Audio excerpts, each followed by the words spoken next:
آپ کے لیے اسٹرگل کرتا ہوں. ان تین چیزوں کی آج نوجوانوں کو ضرورت ہے اور اس کو میں 3 ایز سے کہتا ہوں. E for elephant. 3 ایز کیا ہے؟ Education, engagement, employment. ایجوکیشن، تعلیم. فرسٹ ایجوکیشن، تعلیم. یہ ہمارے نوجوانوں کی ضرورت ہے اور یہ جہاد سب کو کرنا چاہیے کہ تعلیم عام ہو. Number 1 education. دوسرا انگیجمنٹ. انگیجمنٹ سپورٹس کھیلیں، انگیج کر، constructive engagement, meaningful engagement. اس کے اندر آپ رہیں تاکہ آپ نشوں سے، کرائم سے، وائلنس سے دور رہیں. اور نمبر 3 ایمپلائمنٹ، جابس، روزگار.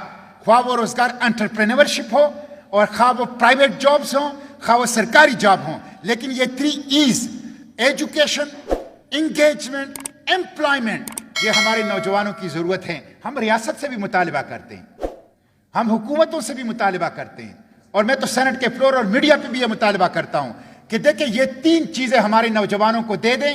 یقین کریں اگر ہمارے نوجوانوں کو ایجوکیشن، انگیجمنٹ اور امپلائمنٹ مل جائے، میں آپ کو لکھ کے دیتا ہوں پاکستان 5 سالوں میں سپر پاور پاکستان ہوگا.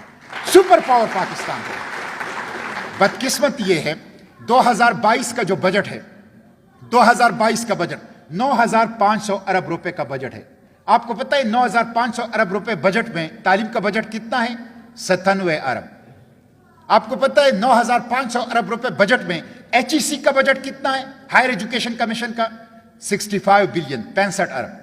آپ کو پتہ ہے 9,500 ارب روپے کے بجٹ میں سپورٹس کا بجٹ کتنا ہے؟ 3.7 ارب. تو یہ ایجوکیشن اور انگیجمنٹ اور امپلائمنٹ نہیں ہے. اس لیے IMF کی غلامی ہے، اس لیے FATF کی غلامی ہے، اس لیے لوڈ شیڈنگ ہے، اس لیے غربت ہے، اس لیے پسماندگی ہے، اس لیے غلامی ہے. اگر ان ساری چیزوں سے نجات پانا ہے تو اپنے نوجوانوں کو، اپنی یوتھ کو، اپنے لڑکوں اور لڑکیوں کو ایجوکیشن، انگیجمنٹ اور امپلائمنٹ دے دو. ان سارے مصیبتوں سے انشاءاللہ وہ نجات مل جائے گی. میں اپنے بچیوں کے لیے کرتا ہوں، خصوصاً یہ جو ہمارے گرلز اسٹوڈنٹس یہاں بیٹھے ہوئے ہیں، میں ان کو خراج تحسین بھی پیش کرتا ہوں. اور مجھے بہت خوشی ہے کہ آج باجوڑ کے اس پروگرام میں ہمارے ساتھ یہ تشریف فرما ہے. دیکھیں اسلام نے خواتین کو جو حقوق دیے ہیں اسے کوئی نہیں چھین سکتا. اگر اسلام کے دیے ہوئے حقوق خواتین کو جو ملے اسے کوئی چھینتا ہے، اس کے سامنے ہم کھڑے ہوں گے. اللہ اور رسول کے دیے ہوئے حقوق کو کوئی نہیں چھین سکتا جو انہوں نے خواتین کو دیے ہیں، نہ اقدار کے نام پر، نہ ثقافت کے نام پر، نہ پختوں کے نام پر، اور نہ کسی اور قانون کے. کیا حقوق دیے ہیں خواتین کو؟ اسلام نے حقوق دیے زندگی کا حق. خواتین کو اسلام نے حقوق دیے ہیں تعلیم کا حق. تعلیم فرض ہے اور اس میں کسی مرد و خواتین کا کوئی فرق اور کوئی تفریق نہیں ہے، سب پہ فرض ہے. یہ فرض ہے، فرض. جو حاصل نہیں کرے گا گنہگار ہوگا. تو تعلیم کا، زندگی کا حق دیا ہے، تعلیم کا حق دیا ہے.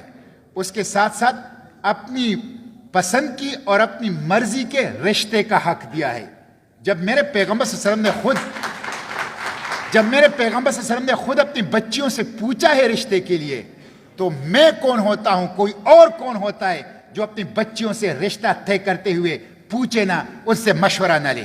اللہ کے پیغمبر صلی اللہ علیہ وسلم نے اور اسلام نے وراثت کا حق دیا ہے، جائیداد کا حق دیا ہے. یہ سب حقوق ہے خواتین کے. یہ حقوق جو اسلام نے دیے ہیں کوئی نہیں چھین سکتا اور کسی نام سے بھی نہیں چھین سکتا. یہ خواتین کو ملیں گے تو پاکستان جو ہے وہ ترقی کرے گا. اور میں آپ کو بتاؤں، دیکھیں حضرت خدیجہ رضی اللہ عنہا، ان کی 3 حیثیتیں ہیں. ایک تو وہ ایک بزنس ویمن تھی. میں نے ریسنٹلی ایک کتاب کے اندر پڑھا ہے، ایک مغربی دانشور نے لکھا تھا کہ حضرت خدیجہ اتنی بڑی بزنس ویمن تھی، امپورٹ ایکسپورٹ کا کاروبار کرتی تھی، یمن اور شام تجارتی قافلے، کہ جو تجارت کے لیے سامان جاتا تھا مکہ سے تو آدھا سامان پورے مکہ کا ہوتا تھا اور آدھا سامان صرف حضرت خدیجہ کا ہوتا تھا. اتنی بڑی بزنس ویمن تھی وہ. اور آپ کو پتہ ہے وہ کاروبار کرتی تھی، تجارت کرتی تھی. دوسری حیثیت ان کی یہ تھی کہ انہوں نے اللہ کے پیغمبر صلی اللہ علیہ وسلم کے بچوں کی تربیت کی، بہترین تربیت. تیسری حیثیت ان کی یہ تھی کہ انہوں نے بدترین تکالیف اور امتحان میں اللہ کے پیغمبر صلی اللہ علیہ وسلم کے ساتھ استقامت دکھائی. خود اللہ کے پیغمبر صلی اللہ علیہ وسلم نے فرمایا ہے کہ میری ابتدائی زمانے میں یہی جو معاونین تھے ان میں سے ایک حضرت خدیجہ رضی اللہ عنہا تھی۔ اور پھر آپ دیکھیں حضرت عائشہ، آپ کو پتہ ہے حضرت عائشہ رضی اللہ عنہا سے کتنی احادیث روایت ہیں؟ 2210 احادیث، 1/4 دین اس امت کو حضرت عائشہ رضی اللہ عنہا کے ذریعے سے ملا ہے۔ آپ کو پتہ ہے حضرت عائشہ کے بارے میں صحابہ کیا کہتے تھے؟ حضرت عائشہ کے بارے میں صحابہ کہتے تھے کہ ہمارے زمانے میں حضرت عائشہ سے بڑھ کر حلال و حرام کے علم میں، شعر و شاعری میں، نسب ناموں میں اور طب میں حضرت عائشہ سے ماہر کوئی نہیں تھا۔ آپ ذرا اسپیکٹرم تو دیکھ لیں، شعر و شاعری، نسب نامے، حلال و حرام اور طب۔ آج اگر کوئی لڑکی، کوئی ہماری بچی شعر و شاعری کرتی ہے، لوگ اس کو اچھی نظر سے نہیں دیکھتے۔ ام المومنین رضی اللہ عنہا، ان کی یہ اسپیشلٹی تھی، ان کی یہ امتیازی شان تھا کہ حلال و حرام کا علم، شعر و شاعری، نسب ناموں اور طب کے اندر اپنے زمانے میں سب سے بڑھ کر ایکسپرٹس تھی۔ تو یہ میری آپ سے درخواست ہوگی کہ اپنے بچیوں کو یہ تمام حقوق دیں۔ اس انداز سے ہم آگے بڑھیں گے تو انشاءاللہ یہ وطن ترقی کرے گا۔ وہ ٹریڈ کے چینلز کھولنے کے ہیں، اس کے اوپر پہلے بھی میں بات کر چکا ہوں، ابھی بھی میں نے سینٹ کے اندر موشن جمع کیا ہے۔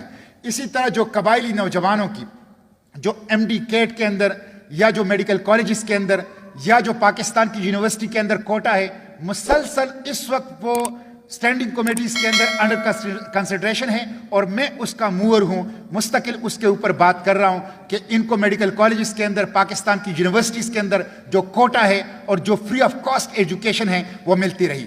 اسی طرح 25ویں آئینی ترمیم کے ساتھ جو ایک پورا پیکج تھا، اس پیکج کے اوپر مسلسل بات کرنا، اور یہ سب کی ذمہ داری ہے، ہم تمام پولیٹیکل سپیکٹرم کی ذمہ داری ہے اس کے اوپر بات کرنا۔ اور جب تک وہ وعدے جو ریاستوں، پولیٹیکل سپیکٹرم حکومتوں نے اس مٹی اور اس عوام سے کیے ہیں، ترقی کے، قومی وسائل میں اپنے حصے کے، اور بجلی اور صحت اور تعلیم کے اور انفراسٹرکچر کی ڈیولپمنٹ کے اور امن و امان کے اور عدل و انصاف اور نوجوانوں کے روزگار کے، وہ وعدے جب تک پورے نہ ہوں ہمیں اس کے لیے جدوجہد کرنی چاہیے۔